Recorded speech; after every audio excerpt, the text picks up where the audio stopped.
আগে চেক করো, তারপরে বিশ্বাস করবা, ঠিক কিনা? তাহলে এখন থেকে একটা কিছু শুনলে বিশ্বাস করবেন?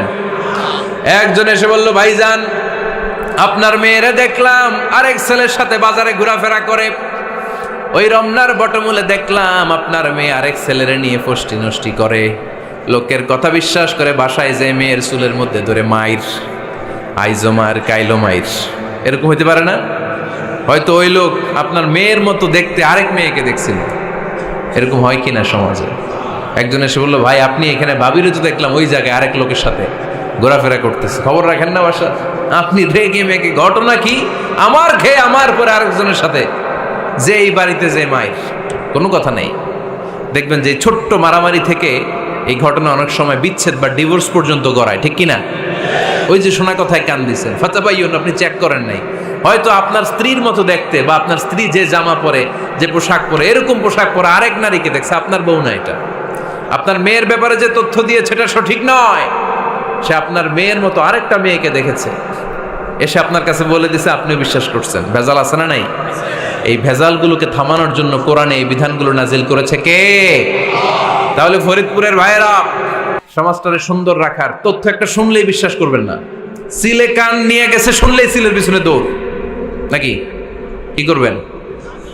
আগে কানে হাত দিয়ে একটু দেখবো কান দুইটা আছে না নাই, তারপরে চিলের পিছনে দৌড়ান। তাহলে এখন থেকে আমরা তথ্য একটা শুনলেই বিশ্বাস করব। তাহলে কি করবেন? বলতে হবে কি করবেন? যাচাই বাছাই, জাস্টিফিকেশন অফ দ্য নিউজ। কোন নিউজ জাস্টিফিকেশন ছাড়া আমরা প্রচার করব, বিশ্বাস করব, শেয়ার করব না। আল্লাহ বললেন, ইয়া আইয়ুহাল্লাযীনা আমানু লা ইয়াসখার কওমুম মিন কওম। ওহে আমার ঈমানদার বান্দারা, শোনো শোনো, খবরদার কখনো কোনো মুমিন বান্দারে ঠাট্টা করো না, অবজ্ঞা করো না, ঠাট্টা করো না। তার মনে কষ্ট হয় এমন কোনো কথা তারে বলো না। নেভার স্কপ অফ এনিবডি, কাউকে নিয়ে ঠাট্টা করবেন না। তার দেহ নিয়ে, তার আকৃতি নিয়ে, তার বংশ নিয়ে। এক লোকের বাবা ছিল চোর, কিন্তু তার ছেলে অনেক ভালো। আপনি কি তারা বলতে পারবেন তুই চোরের ঘরের চোর? বলতে পারবেন? চুরি করছে বাবা, ওর কি দোষ? কথা বলেন। এগুলো কবিরা গুনাহ। আওয়াজ করে বলেন তো কি গুনাহ? কবিরা গুনাহ। কারো আকৃতি নিয়ে, আমার ফরিদপুরের কলিজার টুকরা যুবক ভাইরা, কারো আকৃতি নিয়ে কখনো অবজ্ঞা করবে না, তুচ্ছ জ্ঞান করবে না। এটা কবিরা গুনাহ, এটা আল্লাহ খুব অপছন্দ করেন। এর কারণ আকৃতিটা আমাদের হাতে নাই। আমাদের কারো নাক লম্বা, কারো খাটো, আমরা কেউ কালো, কেউ সাদা, আমরা কেউ স্মার্ট, কেউ অন্যরকম। তো এই যে আমাদের এক এক ধরনের আকৃতি, এটা কি আমি বানাইছি? আপনি বানাইছেন? দিছে কে? এই জন্য কারো দেহের গঠন নিয়ে যদি আপনি অবজ্ঞা করেন, এটা প্রক্ষান্তরে আপনি স্রষ্টাকে নিয়ে অবজ্ঞা করলেন। কারো দেহের আকৃতি নিয়ে যদি আপনি তুচ্ছ করেন, তাকে তুচ্ছ করেননি, আমার রবকে আপনি তুচ্ছ করেছেন। চিল্লায় বলেন ঠিক কিনা? খবরদার, তুই কালু, তুই লম্বু, তুই মোটু, তুই কানা, তুই রোহিঙ্গা, আছে না নাই? ইদানিং ইদানিং এটা খুব চলে। এই রোহিঙ্গা নামটা আছে না? ফরিদপুরে এগুলো ঢুকে নাই না? আমাদের ওইদিকে দেখি কি অবস্থা, কারোর সাথে কেউ লাগলে তুই রোহিঙ্গা। কি আশ্চর্য, এই গালি কবে আসলো? হ্যাঁ, অনেক ধরনের গালি। ঢাকায় আর একটা চলে ফইন নির্বুত, কি বলে? এই এগুলো আগে শুনি নাই আমরা, রিসেন্ট এগুলো বলা শুরু করছে। ফইন নির্বুত, রোহিঙ্গা না, এগুলো বলে আপনি কাউকে অবজ্ঞা করতে পারবেন? পারবেন না। খবরদার, এটা কবিরা গুনাহ, এটা ছোট গুনাহ মনে করবেন না। কারণ আকৃতি নিয়ে তুচ্ছ করা যায় না, কারণ আকৃতি দান করেছে কে? হুয়াল্লাযী ইউসাউইরুকুম ফিল আরহামি কাইফা ইয়াশা লা ইলাহা ইল্লা হুয়াল আজিজুল হাকীম। তিনি এমন সত্তা যিনি তোমাদের চেহারার অবয়ব দিয়েছেন, তোমাদের আকৃতি দান করেছেন তখন যখন তোমরা মায়ের পেটের ভেতরে ছোট্ট জোকের মতো ছিলা। মায়ের পেটের ভেতরে আমরা যখন সবাই এত ছোট্ট, তখনই আমাদের চেহারার আকৃতি দিয়েছে কে? কে সুন্দর হব, কে ছেলে হব, কে মেয়ে হব, কে মোটা হব, কে চিকন হব? আমার ইচ্ছা হয়েছি? আওয়াজ করে বলতে হবে, কার ইচ্ছায়? প্রত্যেককে যদি আল্লাহ প্রত্যেকের নিজের চেহারা ডিজাইন করতে দিতেন, আল্লাহ যদি বলতেন তোমার চেহারাটা কেমন হবে তুমিই ডিজাইন করো, তাহলে আপনি আপনারা কেমন বানাতেন? হ্যাঁ বলেন, ফরিদপুরের ভাইরা বলেন, সুন্দর করে বানাতেন তাই না? সবচাইতে স্মার্ট, সবচেয়ে সুন্দর করে আমি আমার চেহারাটা বানাতাম যদি আমাকে ডিজাইন করার সুযোগ দেওয়া হতো। কিন্তু এই সুযোগ তো আল্লাহ দেন নাই। ডিজাইন স্বয়ং করে দিয়েছেন কে? কোন নারীকে যদি আল্লাহ বলতে এই নারীরা তোমাদের চেহারা কার কেমন লাগবে তোমরা বানাও, প্রত্যেক নারী কি করতো? বিশ্ব সুন্দরী করে নিজেকে বানাতো। খুদ ধরার মতো কোনো জায়গা সে নিজের জন্য রাখতো না, ঠিক কিনা? কিন্তু এটা আল্লাহ দেন নাই।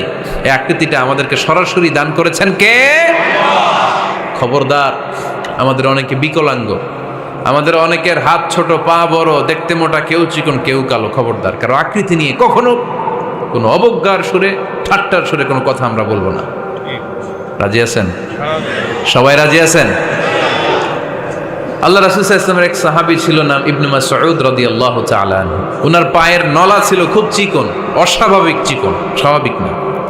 তো উনিও এটা ঢেকে রাখতেন, দেখাতেন না কাউকে। একদিন উনি খেজুর পাড়ার জন্য খেজুর গাছে উঠলেন। খেজুর গাছে ওঠার পরে নিচ থেকে সাহাবারা পায়ের চিকন নলা দেখে ফেলছে। দেখে সবাই হাসি, সবাই হেসে কুটি কুটি। বিশ্বনবী বললেন, হেসো না, খবরদার, আমার ইবনে মাসুদের পায়ের চিকন নলা দেখে হেসো না। আমার ইবনে মাসুদের এই পায়ের চিকন নলা যদি মিজানের পাল্লায় উঠিয়ে দেয়া হয়, কিয়ামতের দিন উহুদ পাহাড়ের চেয়েও ভারী হয়ে যাবে। খবরদার, আমার ইবনে মাসুদকে আমার আল্লাহ অনেক পছন্দ করে, তার পা চিকন দেখে তাকে তুচ্ছ করো না। আল্লাহর হাবিব সাল্লাল্লাহু আলাইহি ওয়াসাল্লামের 11 জন স্ত্রীর মধ্য থেকে একজন স্ত্রী ছিলেন একজন স্থূল আকৃতির, অবিসিটি ছিল, একটু মোটা। ওনার নাম ছিল সাফিয়া রাদিয়াল্লাহু তাআলা আনহা। আম্মা জান আয়েশার সাথে একবার সাফিয়ার ঝগড়া। নবীদের বউদের মাঝে মাঝে মাঝে ঝগড়া হতো, তবে সেটা হতো মধুর ঝগড়া। সুবহানাল্লাহ পড়েন। আম্মা জান আয়েশা রাদিয়াল্লাহু তাআলা আনহার বাসায় একদিন বিশ্বনবী বসা ছিলেন। আরেকজন স্ত্রী, বিশ্বনবীর আরেকজন স্ত্রী রান্না করে কিছু খাবার আম্মা জান আয়েশার ঘরে পাঠিয়েছেন। এক দাসী দিয়ে বলল, যাও এটা আয়েশার ঘরে দিয়ে আসো, কারণ নবী আয়েশার ঘরে। আম্মা জান আয়েশা রাদিয়াল্লাহু তাআলা আনহা বললেন, এগুলো কি? ওই দাসী বলে, তরকারি। কে দিছে? অমুক স্ত্রী। কেন দিয়েছে? আমি কি রান্না করতে পারি না? তোমরা রান্না তোমরা খাও। এই কথা বলে পাতিল সহ উড়ায় মারছে চেহারার মধ্যে। এর কারণ ওনারা মানুষ ছিলেন, মানবীয় ব্যাপারগুলো ওনাদের মধ্যেও কাজ করত। আবার এক স্ত্রী ঝোল দিয়ে রান্না করে কিছু খাবার নিয়ে এসেছে। আম্মা জান আয়েশা রেগে মেগে ওই ঝোল নিয়ে ওই স্ত্রীর গালের মধ্যে মেখে দিয়েছেন। বিশ্বনবীর আরেক বউয়ের গালের মধ্যে ওই ঝোল লাগাই দিচ্ছে। এবার ওই স্ত্রী বিশ্বনবীর কাছে যেয়ে বলে, ইয়া রাসূলুল্লাহ, দেখেন আয়েশারে আপনি বেশি আদর করেন তো, দেখেন কি করে আমাদের সাথে। এই যে আমাদের গালের মধ্যে ঝোল মাখাই একেবারে মেকআপ বানাই দিচ্ছে। বিষ্ণু ইসা ইসলাম বললেন, তাই আয়েশাকে ডাকো। আম্মা জান আয়েশা রাদিয়াল্লাহু তাআলা আনহা আসলেন। আল্লাহ রাসূল সাল্লাল্লাহু আলাইহি ওয়াসাল্লাম বললেন, তুমি কি আমার এই স্ত্রীর সাথে এমন আচরণ করেছো? আম্মা জান আয়েশা বললেন, করেছি। কেন? আম্মা জান আয়েশা বললেন, তখন মেজাজটা গরম ছিল, এখন বুঝতে পারতেছি আসলে এই কাজটা করা ঠিক হয় নাই। এবার বিশ্বনবী বিচার করবেন। বিশ্বনবী বললেন, আল কিসাস, যেমন করা হয়েছে বিচার হবে তেমন। তোমার গালে যেমনি ঝোল লাগাই দিছে, তুমি একটু ঝোল নিয়ে আয়েশার গালে লাগাই দাও। সুবহানাল্লাহ পড়বেন না? ওই স্ত্রীও কিছু ঝোল নিয়ে আম্মা জান আয়েশার গালে লাগাই দিল। এখন দুইজনে হাসতেছে, বিশ্বনবীও হাসলেন, আরশের উপর থেকে খুশি হয়ে গেলেন কে? তো স্ত্রীদের মধ্যে মাঝে মাঝে এটা ঘটতো। সাফিয়া রাদিয়াল্লাহু তাআলা আনহা ছিলেন একটু মোটা। আম্মা জান আয়েশা বললেন, ইয়া রাসূলুল্লাহ, দেখেন আপনার মুটি বউ, আপনার মুটকি বউ, এই মুটি বউ বলে একদিন একটা গালির মতো দিয়ে ফেলছে। আল্লাহ রাসূল সাল্লাল্লাহু আলাইহি ওয়াসাল্লাম রেগে গেলেন, বললেন, আয়েশা এটা কেমন কথা তুমি বললা মুটি? আমার সাফিয়ারে তুমি মুটি বলে গালে দিলা রে আয়েশা। ইয়া আয়েশা লাকাদ কুলতি লা কালিমা লাউ মুজিজাত বিমা ইল বাহরি লা মাজাজাতহু। এমন একটা মন্তব্য তুমি সাফিয়ার ব্যাপারে করে ফেলেছো রে আয়েশা, এই কথাটা যদি সাগরের নীল পানির মধ্যে ছেড়ে দেয়া হয়, এই কথার পঙ্কিলতার কারণে, এই কথার কর্দমাক্ততার কারণে, এই কথার পঙ্কিলতার কারণে সাগরের সব পানিগুলো মুহূর্তের মধ্যে কালো হয়ে যাবে। এই কথাটা সাগরে ফেলে দিলে সাগরের নীল পানি পুরোটা কালো হয়ে যাবে। আয়েশা, খবরদার, কাউকে তুচ্ছ করে অবজ্ঞা করে কখনো কিছু বলা যাবে না। এই জিহ্বাটা এটা ভয়ঙ্কর একটা অঙ্গ। বেশিরভাগ পাপ এই জিহ্বা দিয়ে হয়। কি দিয়ে হয়? এই জন্য সাহাবারা জিহ্বা ধরে মাঝে মাঝে জিহ্বার মধ্যে ব্যাত মারতেন। আর বলতেন জিহ্বা তোর জন্য আমি আটকে যাব কিয়ামতের দিন। আমলিক আলাইকা লিসানাক, নিজের জিহ্বার মালিক নিজে হন। আপনার জিহ্বার মালিক যেন শয়তান না হয়ে যায়। জিহ্বা আপনার, শয়তানের ভাষায় আপনি কথা বলেন কেন? খবরদার, প্রতিটা কমেন্ট, প্রতিটা কথা, প্রতিটা মন্তব্য, এগুলোর ব্যাপারে কিয়ামতের দিন পাই টু পাই করে আপনার কাছে আল্লাহর সুপ্রিম কোর্টের কাঠগড়ায় দাঁড় করিয়ে আপনারা জিজ্ঞেস করবে কে?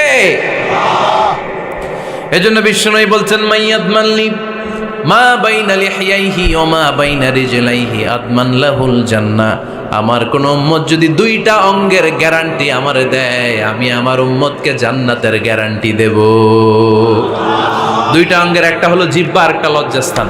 দুই চোয়ালের মাঝে যা থাকে লিজ্জা জিহ্বা, আর দুই পায়ের মাঝখানে যা থাকে লজ্জাস্থান। এই দুইটা অঙ্গের গ্যারান্টি যদি বিশ্বনবীকে আপনি দেন যে নবী জিহ্বা আর লজ্জাস্থান এই দুইটা অঙ্গের কোনো পাপ আমি করব না, নবী বলে আমি দুনিয়ায় তোমার জান্নাতের গ্যারান্টি দিলাম।